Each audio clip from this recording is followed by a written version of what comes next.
Hello all the JW 2026 aspirant, कैसे हो आप सभी। जेडब्ल्यू मेंस का एग्जाम है, 3 से 4 महीने बचे हैं। आज की वीडियो में हम बात करने वाले कि फिजिक्स के वो कौन से इंपॉर्टेंट चैप्टर्स हैं जो आपको पढ़ने चाहिए। और आपकी इस टाइम फिजिक्स एकदम जीरो है, समझ में नहीं आ रहा कौन से चैप्टर को सबसे पहले पढ़ना चाहिए या कौन से चैप्टर को हम स्किप कर दें। आज की वीडियो में ढंग से समझाने वाला हूँ।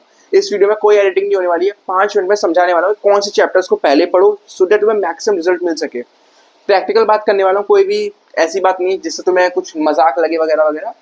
तो आज वीडियो स्टार्ट करते हैं बिना टाइम वेस्ट किए।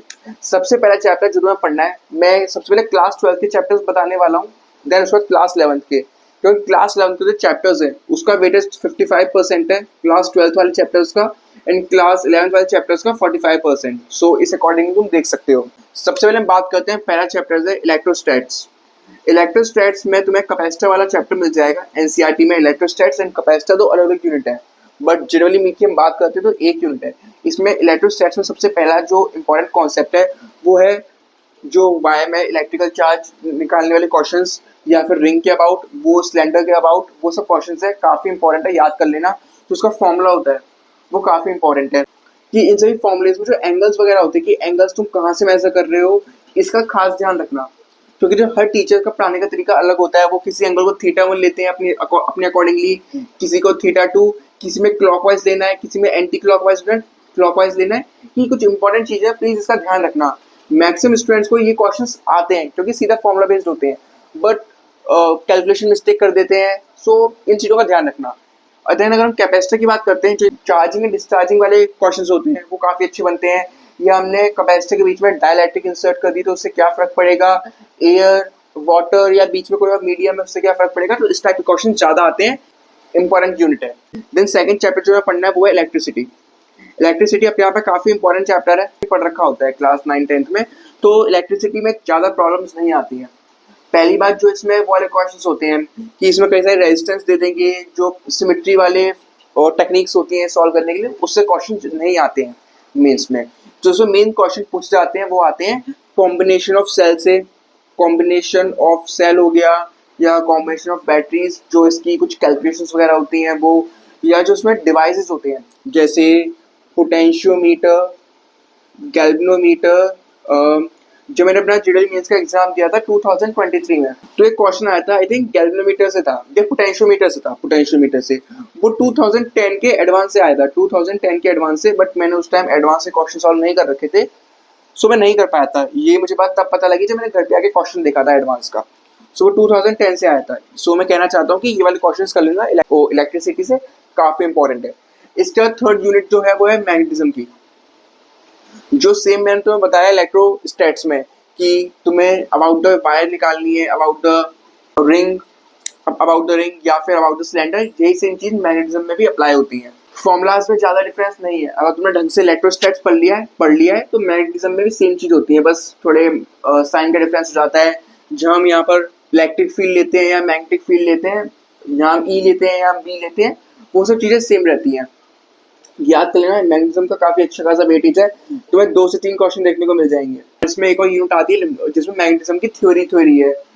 वो जो फॉर्मूला होता है, हॉरिजॉन्टल एक्स एक्सिस में जो मैग्नेटिक फील्ड निकालनी होती है या वाई में निकालनी होती है मैग्नेटिक फील्ड, एक वो वाला फॉर्मूला काफी इंपॉर्टेंट है, मुझे एग्जैक्टली याद नहीं आ रहा है, वो एक बार कर लेना इसमें। और ये थ्योरेटिकल चैप्टर जो इसका मैग्नेटिज्म का सेकंड पार्ट है, जो शायद एनसीईआरटी में अलग से चैप्टर दे रखा है। इसके बाद तुम्हें पढ़ना है ऑल्टरनेटिव करंट। ऑल्टरनेटिव करंट की जो कैलकुलेशंस होती हैं, तुम्हें शुरुआत में प्रॉब्लम आ सकती है। इलेक्ट्रिसिटी तो काफी आसान चैप्टर है, बट ऑल्टरनेटिव करंट्स में जो कैलकुलेशंस होती हैं, जैसे इम्पिडेंस वगैरह निकालो, प्रॉपर तुमसे सॉल्व कराएंगे। चैप्टर में कैलकुलेशन ज्यादा है बट इंपॉर्टेंट चैप्टर है, इजीली सॉल्व हो जाएगा, तुम्हें थोड़ा टाइम देना पड़ेगा। इसके बाद तो अगला चैप्टर है, दैट इज ऑप्टिक्स। ऑप्टिक्स में देखो 2 यूनिट्स आती हैं, एक हो गया रे ऑप्टिक्स, एक हो गया वेव ऑप्टिक्स। रे ऑप्टिक्स को छोड़ दो, रे ऑप्टिक्स अगर हो जाए तो ठीक है, वरना एंड में करना। इंपॉर्टेंट इसमें वेव ऑप्टिक्स। वेव ऑप्टिक्स से क्वेश्चन आने के चांसेस ज्यादा होते हैं। इसमें डेरिवेशंस होती हैं, प्लीज उसे थोड़ा ध्यान से करना। डेरिवेशंस होती हैं या डेरिवेशन में कुछ रिजल्ट्स वगैरह होते हैं, वो रिजल्ट्स याद कर लेना, क्योंकि इससे क्वेश्चन सीधा आता है और बहुत टफ क्वेश्चन नहीं आता है। अगर डेरिवेशंस वगैरह आती हैं, ये तुम चैप्टर इजीली निकाल जाओगे। ये हो गया ऑप्टिक्स की बात। इसके बाद हम मॉडर्न फिजिक्स की बात करते हैं। मॉडर्न फिजिक्स में तुम्हारा न्यूक्लियाई होता है, एक तुम्हारा एटम्स है, सो न्यूक्लियाई में तुमसे जो डिके वाले क्वेश्चन होते हैं वो ज्यादा पूछे जाते हैं। एटम्स में सिंपल क्वेश्चन आता है, बैलेंसिंग ऑफ इक्वेशन। तुम्हें इक्वेशन दे देंगे, इसमें एक हाइड्रोजन ऐड हुआ तो जो उसके एटम्स होते हैं वो हमें बैलेंस करने होते हैं। एटम्स या फिर चार्ज जो बैलेंस वाले क्वेश्चंस होते हैं वो बहुत सिंपल क्वेश्चंस आते हैं, तुम मानोगे नहीं पर आते हैं। सो ये चैप्टर कर लेना। मॉडर्न फिजिक्स अपने आप में बहुत इंपॉर्टेंट है। तुम्हें जो इसमें मेन प्रॉब्लम आएगी मॉडर्न फिजिक्स में वो आएगी कैलकुलेशंस में। अपनी कैलकुलेशंस को फास्ट कर लेना, इतनी प्रैक्टिस कर लेना कि कोई भी क्वेश्चन आए तुम तुरंत उसकी कैलकुलेशंस कर दो। ये चैप्टर्स टफ नहीं है बट कैलकुलेशन में बहुत अटकाते हैं चैप्टर्स। इसके बाद जो अगला चैप्टर है वो है सेमीकंडक्टर। सेमीकंडक्टर से तुम 2 क्वेश्चन एक्सपेक्ट कर सकते हो, 1 या 2 क्वेश्चन आने ही आना कंपलसरी है और बहुत इजी क्वेश्चंस आते हैं। मैक्सिमम चांस है अगर कोई इजी क्वेश्चन आता है तो वो डायोड वाला आ जाएगा कि डायोड गिवन है, यहाँ से करंट फ्लो हो रहा है फलाना ढिंग का, बहुत इजी क्वेश्चन। अगर हम एवरेज लेवल पे बात करते हैं तो ग्राफ वाला क्वेश्चन आ सकता है, आई वी। और एक और बात, जो डायोड का ग्राफ होता है उसमें आई वाई एक्सिस पे होती है और वी एक्स एक्सिस पे, और जो ग्राफ होता है कुछ ऐसा सा होता है, एकदम इंक्रीज ऐसे। इसमें एवलेंस ब्रेकडाउन कहाँ पर हो रहा है, नी वोल्टेज कौन सी है, ये सब याद रख लेना, क्योंकि मोस्टली स्टूडेंट्स कंफ्यूज हो जाते हैं एग्जाम में कि आई यहाँ था या फिर आई यहाँ था, तो थोड़ा इन चीज़ों का ध्यान रख लेना। या जो मैक्सिमम क्वेश्चन और बनते हैं इससे, वो बनते हैं जीनर डायोड से। जीनर डायोड अगर तुम्हें समझ में नहीं आ रहा है तो मैं वीडियो रिकमेंड करूंगा, अनअकैडमी की 3.0 सीरीज देख लेना। अनअकैडमी की 3.0 सीरीज, वहाँ पर उन्होंने जीनर डायोड का एक कंप्लीट वीडियो मिल जाएगी, वहाँ 3 से 4 क्वेश्चन करा रखे हैं, जो भी है बहुत अच्छे से एक्सप्लेन कर रखा है, इसे पढ़ लेना। क्वेश्चन यहाँ से बनते हैं, या तो डायोड वाले सिंपल क्वेश्चन शायद देखने को मिलेगा, या ग्राफ से क्वेश्चन आएंगे, या जीनर डायोड से आने के चांसेस 95% है। इसे ढंग से कर लेना। आई थिंक क्लास 12 में इतने चैप्टर्स थे। हम बात करते हैं क्लास 11 के चैप्टर्स के बारे में। आज से 10-15 दिन पहले मेरे पास कमेंट आया था कि भैया जो आपकी वीडियोस हैं काफ़ी इंफॉर्मेटिव है, आप सही बताती हो, वीडियोस काफ़ी लंबी भी होती हैं, बट एक प्रॉब्लम है आपकी वीडियोस में कि आप एडिटिंग वगैरह नहीं करते, हमारा देखने का मन नहीं करता है। सो जितने भी स्टूडेंट्स को मेरी एडिटिंग से प्रॉब्लम है या तुम्हें एडिटिंग देखने का शौक है, तो मैंने बताना चाहता हूँ कि जेडब्ल्यू मेंस का एग्जाम होगा, एडवांस का एग्जाम होगा, वो भी बहुत बोरिंग होने वाला है, तुम्हें देने का बिल्कुल मन नहीं करेगा, बट एग्जाम तुम्हें देना पड़ेगा। इसी टाइप से मेरी वीडियो है, मैं पूरी कोशिश करता हूँ जो मेरे पास इन्फॉर्मेशन है, जो मैं गाइड तुम्हें प्रॉपर कर सकूँ। मैं 3 से 4 घंटे की लाइव स्ट्रीम वगैरह लेता हूँ डाउट वगैरह के लिए, तो मेरे को कहीं नहीं मिलने वाली है। सो मेरा एम यहाँ पर है तुम्हें जितना इंपॉर्टेंट हो सके, जितना मुझे पता है तो मैं वो दे सकूँ। तो हम बात करते हैं क्लास 11 के चैप्टर्स के बारे में। तुम ग्रेविटेशन से स्टार्ट करना कि कितनी स्पीड से हम ऑब्जेक्ट को फेंकेंगे बाहर चला जाएगा। जो केपलर्स लॉ है, एक क्वेश्चन वहाँ से भी आता है केपलर लॉ से। तुम्हें ग्रेविटेशन चैप्टर और इलेक्ट्रोस्टैटिक्स में काफ़ी सिमिलरिटीज देखने को मिलेंगी, बस जो उसमें डिफरेंस है वो है साइन कन्वेक्शन में। सो प्लीज साइन कन्वेक्शन का खास ध्यान रखना। तो मैंने जहाँ जहाँ तुम्हें बताया ना कि साइन कन्वेक्शन का ध्यान रखना, वहाँ ध्यान रख लेना, क्योंकि स्टूडेंट्स मैक्सिमम गलती यहीं पे करते हैं। इसका जो तुम चैप्टर तुम्हें करना है इसके बाद है सॉलिड्स है, हाँ सॉलिड्स, फ्लूइड्स चैप्टर काफ़ी ईजी है। बर्नौली से क्वेश्चन आना होता है इसका, बर्नौली हो गया, एक वो सरफेस टेंशन, बस ये तो इसके हॉट टॉपिक्स हैं, यहाँ से मैक्सिमम चांसेस हैं क्वेश्चन आने ही आएगा। बर्नौली हो गया, एक सरफेस टेंशन हो गया। चैप्टर पूरा पढ़ना है, बस इंपॉर्टेंट चीज़ें बता रहा हूँ तुम्हें मैं। सॉलिड्स हो गया, सॉलिड्स एक थ्योरेटिकल चैप्टर है, फॉर्मुलाज वगैरह हैं, 2-3 याद कर लेना, हो जाएगा चैप्टर। फ्लूइड्स में बर्नौली और सरफेस टेंशन इंपॉर्टेंट है। इसके बाद जो आता है थर्मल वाला चैप्टर, थर्मल हो गया, सिंपल फॉर्मुला बेस्ड क्वेश्चन आते हैं एक्सपेंशन वाले। और इसके बाद तुम्हें मिल करना है केटीजी थर्मोडायनेमिक्स। देखो थर्मोडायनेमिक्स में मैक्सिमम चांस है कि तुम्हारे ग्राफ वाले क्वेश्चन आएंगे।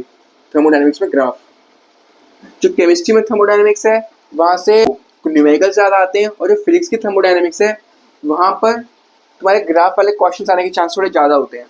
थर्मल, केटीजी और थर्मोडायनेमिक्स, ये तीनों ही स्कोरिंग चैप्टर्स है, कम से कम तुम 3 से 4 क्वेश्चन यहाँ से एक्सपेक्ट कर सकते हो, हाई वेटेड चैप्टर्स हैं। इसके बाद जो हमारा रह जाता है SHM and wave, in 2 chapter को सबसे एंड में करना, अभी करने की जरूरत नहीं है, क्योंकि इससे 1 से 2 क्वेश्चन आते हैं और एक चैप्टर अपने आप में काफ़ी बड़ा है और समझने में तुम्हें प्रॉपर टाइम लगेगा।